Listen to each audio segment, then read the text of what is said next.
বিশ্ববিদ্যালয়ে আপনারা জানেন যে অধিকাংশ নারী শিক্ষার্থী যাদের যাদের ব্যাপারে আর কি অনেক ধরনের ফ্রেমিং করা হয় যে তারা অনেক জায়গায় শঙ্কিত ফিল করেন বা এই প্যানেল নিয়ে তারা আশাবাদী নন, এমন অনেক কিছু ফ্রেম করা হয়। মাঠ পর্যায়ে কাজ করতে গিয়ে যেটা বুঝেছি আসলে সত্যিকার অর্থে আমাদের প্যানেল এবং আমাদের যে সকল প্রার্থী যারা রয়েছেন তাদের ব্যাপারে অ্যাপ্রোচগুলো খুবই পজিটিভ এবং তারা আশাবাদী যে এই প্যানেল থেকে খুব একটা গুড ইম্প্যাক্টফুল একটা ইশতেহার কিংবা এই জিতে আসলে অনেক ভালো কিছু করার সুযোগ রয়েছে বলেই তারা বিশ্বাস করেন।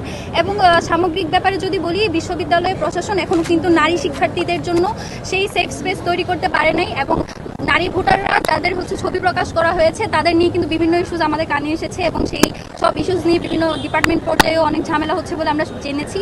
এবং এর পাশাপাশি যে সকল নারী প্রার্থী রয়েছেন, আমি সহ অন্যান্য প্যানেলের এবং আমাদের প্যানেলের যারা নারী শিক্ষার্থী রয়েছে তাদেরকে সাইবার বুলিং করা হচ্ছে খুবই জঘন্যভাবে। এখনও পর্যন্ত আমরা অন্যান্য প্যানেল থেকে এই ধরনের কোনো অ্যাপ্রোচ দেখতে পাইনি যে তারা এই ব্যাপারে কী সিদ্ধান্ত নেবেন বা তাদের যে সমর্থক গোষ্ঠী তাদেরকে তারা কীভাবে সামলাবেন। এবং সার্বিকভাবে বিশ্ববিদ্যালয় প্রশাসন এখন পর্যন্ত কোনো ইনিশিয়েটিভ নেয়নি। এটাকে আমরা আসলে শঙ্কিত আমরা বোধ করছি, কারণ এভাবে চলতে থাকলে আসলে দেখা যাবে অনেক নারী শিক্ষার্থী যারা প্রার্থিতা করছেন তারা যেভাবে তাদের প্রচারণা করার কথা সেটা আসলে সুযোগটা পাবে না। এবং আমরা প্রত্যাশা করছি প্রশাসন ভালোভাবে আর কি এই জিনিসটা ডিল করবে।